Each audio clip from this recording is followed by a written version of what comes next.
course automobile est née avec le siècle pour conquérir la vitesse. Et à l'origine, cette ambition suffit à exalter le public.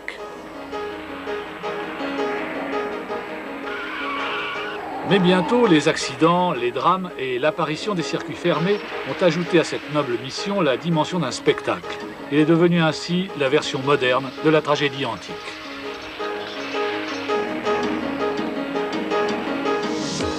Pour tout le monde, le risque a pris le pas sur le progrès. L'idée de l'accident, de la mort même, est devenue inséparable de la pratique de ce sport et de la fascination qu'il exerce. C'était d'ailleurs la conséquence naturelle d'un interminable martyrologue. Jusqu'à la fin des années 60, en effet, on considérait avec fatalisme qu'un pilote de Grand Prix sur 10 se tuerait en course chaque saison. Et la notion de sécurité des pilotes était restée jusque-là pratiquement étrangère aux préoccupations de ses dirigeants, exclusivement concernés par la protection des spectateurs. Quant aux pilotes, transformés en conquérants de l'inutile, il était entendu qu'ils couraient avant tout pour l'amour du risque. Cependant, tandis que les voitures de Grand Prix s'avéraient de plus en plus performantes, les circuits restaient inchangés et les accidents devinrent de plus en plus graves et fréquents.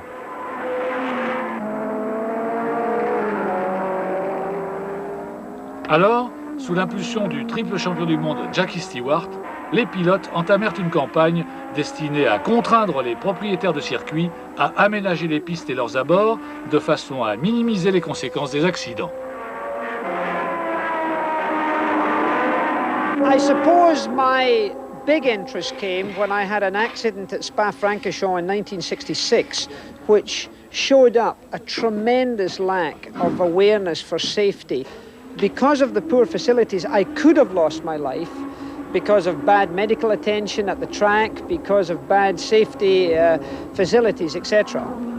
At that time, the tracks were terribly dangerous. There were no barriers.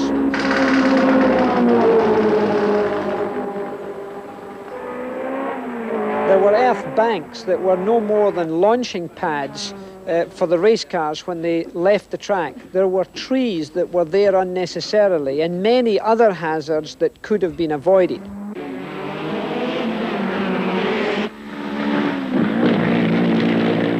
Certainly the most difficult to influence to begin with were the racetracks themselves and the organisers. They simply did not want to spend money, and they felt that if you were a racing driver, you were a sort of gladiator figure who was paid to take risks. At that time, the race cars themselves had a lot to be done, but we were not advanced enough in our thinking to look at that side of it at that moment.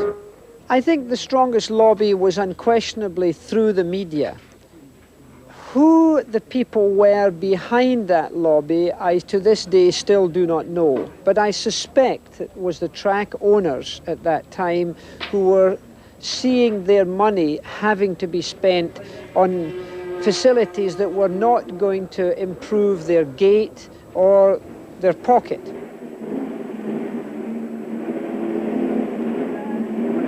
The biggest help really were the top line drivers who were prepared to assist, who were prepared to stand with me.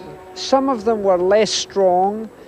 They had commercial interests. Their teams were putting a lot of pressure onto them. If a track wasn't safe enough and we decided not to race there or to ask for changes, some of the team managers were not very kind.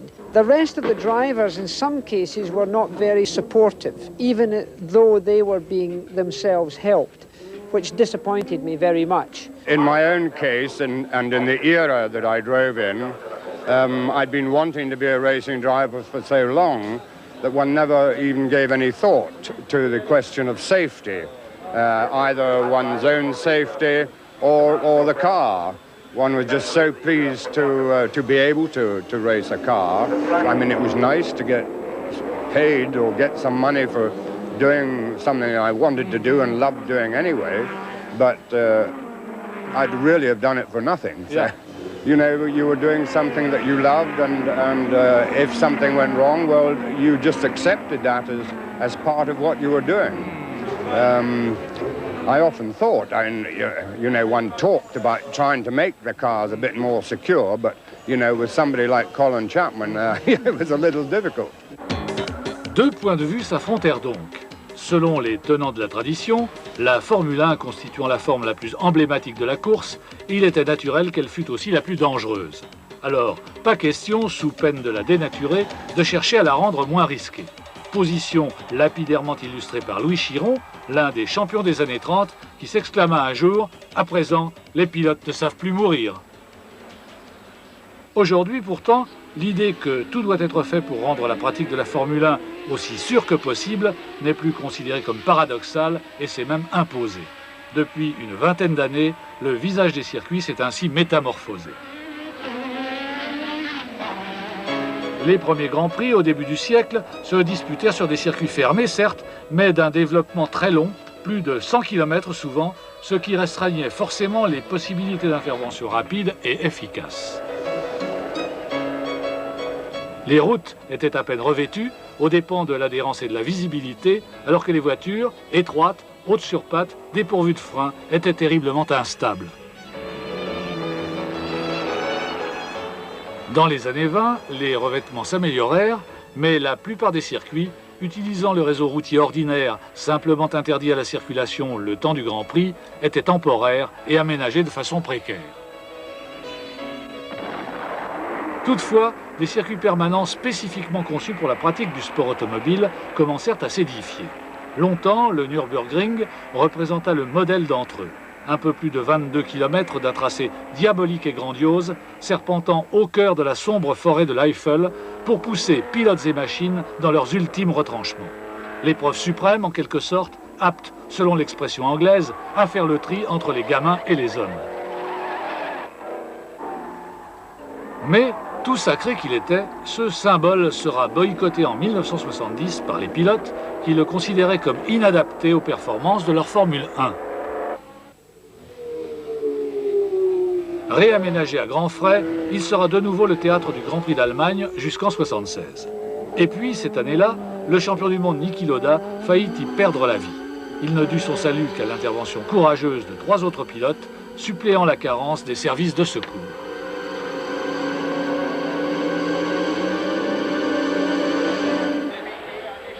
Ce fut le glas du Nürburgring, remplacé depuis par le circuit de Hockenheim, moins majestueux, mais doté d'aménagements correspondant davantage aux critères de sécurité modernes. Mais les aménagements en question, s'ils sont de nature à diminuer les conséquences des accidents, n'ont pas le pouvoir de les empêcher. Ainsi, aux essais du Grand Prix d'Allemagne 82, Didier Pironi fut-il victime d'un terrible accrochage avec Alain Prost. C'est épouvantable. Je me rappelle très bien. Bon, il m'a percuté par l'arrière droit à pleine vitesse. Il est monté, je sais pas, minimum à 4-5 mètres, complètement droit comme ça, et il s'est ralenti par l'air. Il a d'abord touché l'arrière et après bien entendu l'avant. Roue large et non carénée, la Formule 1 sous la pluie, c'est adhérence et visibilité zéro. Dans le sillage de la voiture qui le précède, le pilote est aveugle. L'accident de Prost lors du Grand Prix du Portugal 85, en pleine ligne droite, le montre bien. J'étais derrière Elio De Angelis. Dans ces cas-là, il y a les marques des roues, donc il vaut mieux rester dans les marques des roues. J'ai peut-être été un petit peu plus à droite ou à gauche, je ne sais pas exactement ce qui s'est passé, mais je suis parti en aquaplaning. Sous l'angle de la sécurité, quelles sont les caractéristiques d'un circuit moderne? D'abord, un développement maximum de 5 km pour la rapidité des interventions. Ensuite, des abords bien nivelés et bien dégagés, circonscrits par des glissières ou des murets de béton, contre lesquels la voiture ne risque pas de se planter, ainsi que par des piles de pneus ou des grillages amortisseurs dans les endroits où l'on peut prévoir un choc frontal, doté de zones de surlargeur en sable mou pour freiner les voitures, et matérialisé dans les virages par des bordures dissuasives mais faiblement angulées, afin de ne pas créer un danger de tonneau. Sur un circuit en ville comme à Monaco, il n'est pas toujours possible d'accumuler tous ces aménagements de manière idéale. Mais dans un stade automobile moderne, le système a fait ses preuves. Et depuis qu'il est en place, la macabre comptabilité a nettement reculé.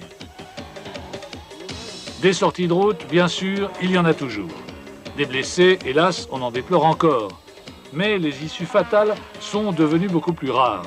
D'autant que les services de secours médicaux, dont est responsable le Dr Watkins, se sont fortement structurés.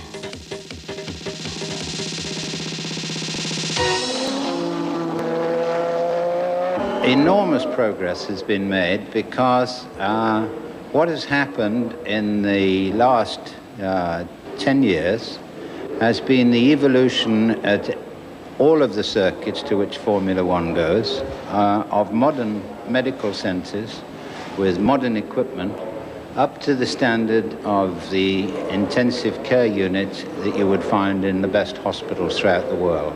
The first phase is to rescue the pilot from the accident. And the modern technique for that is to have interception cars driven by experienced race drivers who are stationed around the circuit, and in each car there will be a doctor, a resuscitation expert, and perhaps a paramedic or a second doctor. And the car will go to the scene of the accident and, if necessary, start to resuscitate the driver actually in the car, because it's very important to start the treatment immediately, or as immediately as one possibly can, so as to minimize the effects of the accident. And that is now done in the car. Parallèlement, malgré la résistance des constructeurs, le pouvoir sportif a réussi à imposer de rigoureuses procédures de contrôle pour garantir les pilotes contre une fragilité excessive de leur voiture. Et les progrès technologiques ont aussi joué leur rôle. Alla fine degli anni 70 e inizio degli anni 80 a livello sicurezza c'era ben poco. Purtroppo furono gli anni di grossi e tragici incidenti. Dall'82 fu l'introduzione dei nuovi materiali compositi. Passammo dalle vetture classiche in metallo alle vetture composite. Un'altra data importante fu 4 anni fa, quando passammo al crash test vero e proprio. Oltre alla cellula di sopravvivenza fu introdotta la prova d'urto per provarla effettivamente. Est-ce que vous pouvez nous expliquer ce que c'est que le concept de la cellule de survie? Diciamo che poniamo delle dimensioni minime di costruzione dello chassis, sia come abitabilità del pilota, sia come impiego di materiali. Diamo delle dimensioni minime e la qualità minima dei materiali da utilizzare. Spectaculaire illustration de l'efficacité de ces mesures, Alio sortira indemne de l'épave de sa Lola à Mexico en 88. Negli anni 50 e fino alla fine degli anni 70 il problema dell'incendio fu quello più grave. Oggi possiamo dire che fortunatamente è scomparso questo problema. Les Formule 1 sont obligatoirement équipées de réservoirs de carburant souples qui, comme les canalisations et les raccords auto-obturants en cas d'arrachement, sont homologués aux normes aviation.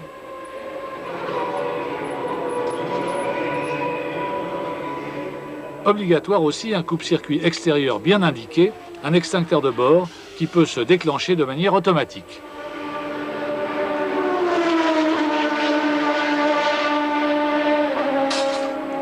Une réserve d'air stérile permet au pilote de respirer une demi-minute dans un brasier sans risque de lésion des poumons.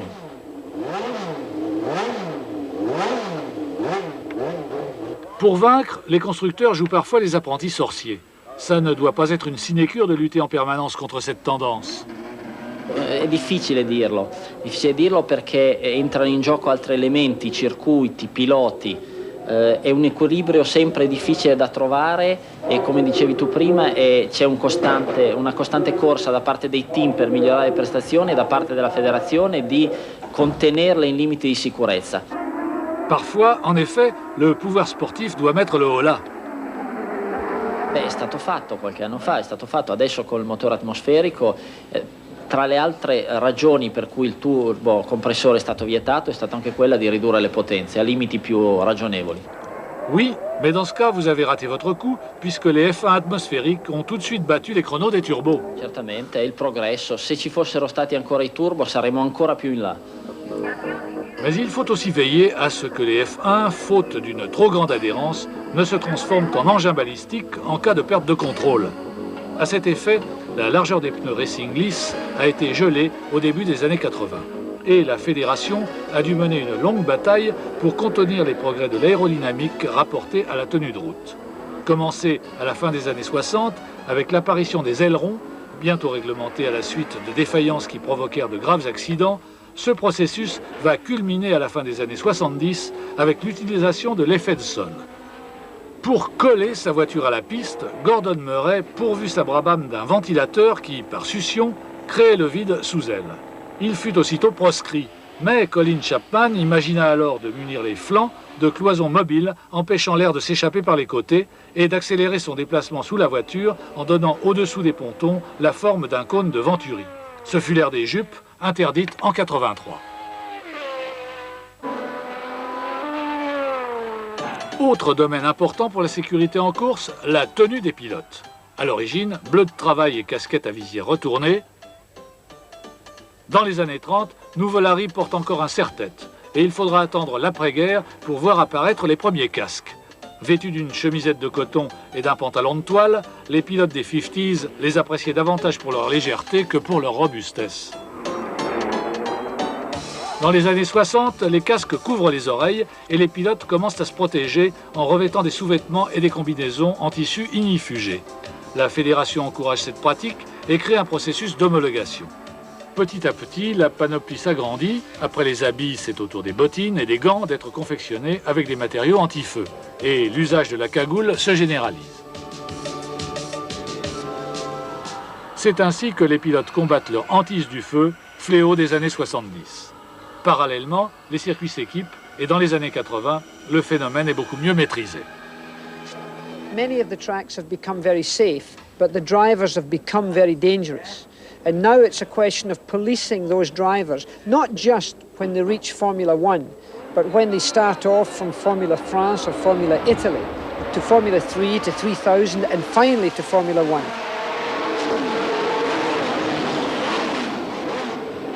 The driving behaviour, as I see it today, is extremely poor, and that's a human problem. Difficile, évidemment, de protéger les gens contre eux-mêmes. C'est à cela que répond l'évolution de la procédure de départ, l'instant le plus périlleux de la course, puisque toutes les voitures sont alors groupées.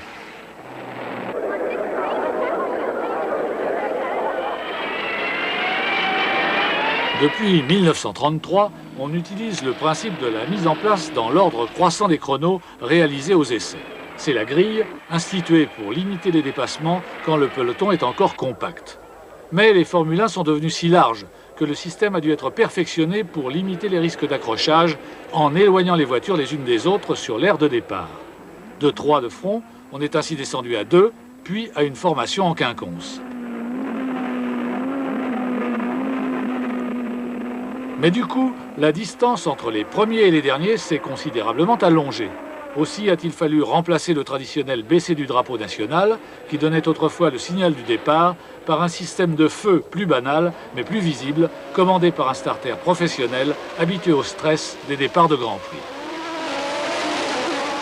De la sorte, on a tenté d'empêcher la répétition d'un drame comme celui du Grand Prix de Belgique 81, quand Siegfried Storr écrasa un mécanicien de sa propre écurie. Le départ avait été donné alors que l'infortuné tentait encore de remettre en route le moteur de son coéquipier qui avait calé.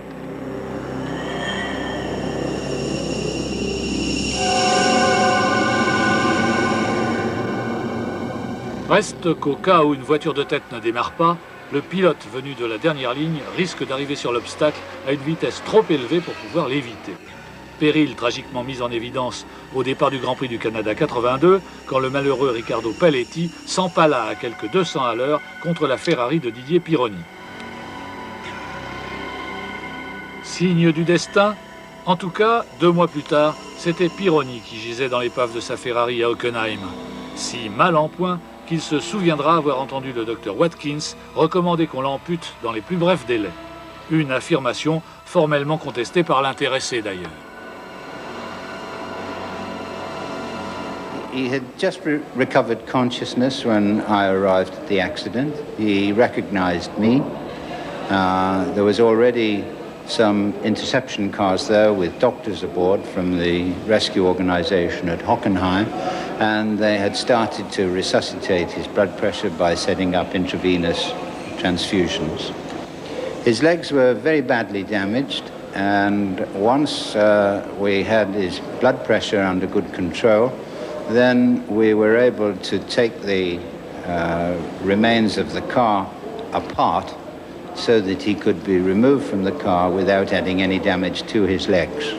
We brought the helicopter actually to the site of the accident, So when Mr. Peroni was removed from the car, he went straight into the helicopter and I took him to Heidelberg University Hospital. Par la suite, à sa demande, Didier sera transporté à la clinique de Choisy où opère le professeur Le Tournel, l'orthopédiste surnommé le chirurgien aux mains d'or. Le problème de l'urgence de sa jambe avait été réglé à Heidelberg et il fallait essayer de lui récupérer sa fonction. Et malheureusement, il avait des dégâts cutanés et des dégâts osseux extrêmement étendus au niveau de la jambe droite, de telle sorte que nous avons été obligés de réaliser ça étape par étape. Et cela a demandé de plusieurs mois et de nombreuses interventions. Justement, vous avez soigné un certain nombre de pilotes de course. Alors, est-ce que vous pouvez nous dire quel genre d'hommes ils sont face à la souffrance? Je crois que face à la souffrance, ils se comportent comme tous les autres, ils ne l'aiment pas. Et Didier n'aimait pas plus la souffrance que les autres. Ils avaient cependant, ils ont tous un courage assez exceptionnel, une volonté de récupération absolument fantastique. Ils sont d'ailleurs, lorsqu'ils sont accidentés, dans des conditions physiques fantastiques et formidables qui facilitent notre travail. Mais la douleur, eh bien, non, ils sont comme les autres. Le séjour de Didier à Choisy dura de longs mois. Ce fut un véritable calvaire, ponctué par plus de 20 interventions sous anesthésie complète. La première chose qu'il m'a demandé, c'était si je pensais qu'il pourrait un jour remonter dans une voiture de Formule 1. Et je lui ai dit que c'était très vraisemblable, et je le pensais très sincèrement. Je crois que mon devoir de traumatologue, c'est aux pilotes de Formule 1, comme à tous les autres accidentés, de redonner aux blessés les possibilités d'effectuer ce qu'ils effectuaient auparavant. Et aux pilotes de Formule 1, de remonter dans une voiture. D'ailleurs, Didier, lorsqu'il nous a laissés, était à la veille de remonter dans une voiture de Formule 1, ce qui était pour lui et pour moi une immense joie. Absolument, c'est ma principale motivation. Je veux dire, quand je fais de la rééducation tous les jours, quand j'essaie tous les jours de plier mon pied droit à droite à gauche, de l'enfoncer devant en arrière, c'est en pensant à une pédale d'accélérateur et une pédale de frein, et quand je bouge mon pied gauche, c'est en pensant à une pédale d'embrayage. Donc c'est ma principale motivation de guérison, c'est sûr. Infirme en août 82, Didier reprendra le volant d'une Formule 1 4 ans plus tard. Gérard Larousse, témoin de l'événement, fut très impressionné par ce miracle de la volonté. Il faisait très attention à ce qu'on ne voit pas le handicap qu'il avait, je me souviens. Et quand il s'est glissé dans la voiture, certain que dans sa tête, ça devait tourner à 100 à l'heure. L'événement eut lieu à Dijon, à bord d'une Ligier, au cours d'une séance d'essai privé à huis clos.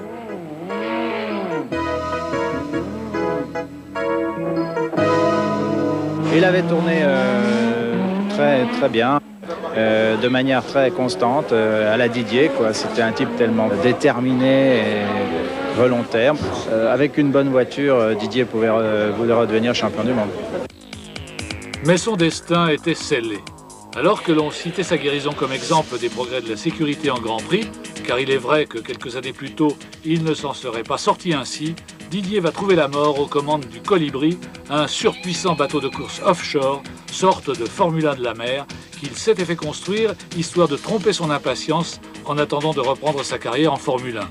Souvent ironique, le sort est parfois cruel.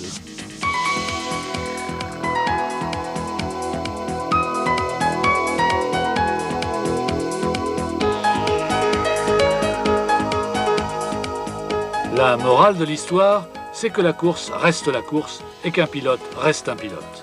En dépit de tous les progrès et de tous les efforts qui ont été accomplis en matière de sécurité, ce serait une illusion de croire que l'on peut transformer une activité à si haut risque en un jeu innocent. Les pilotes de Grand Prix paient moins souvent qu'autrefois de leur vie l'assouvissement de leur passion, mais l'accident continue et continuera toujours de faire partie intégrante du sport automobile. Aussi, la vigilance doit-elle rester de règle vis-à-vis des extravagances techniques en particulier, si l'on veut éviter de revenir au terrible bilan des années 50-60, quand chaque fois qu'une saison de Formule 1 commençait, on savait qu'un pilote sur 10 ne l'achèverait pas.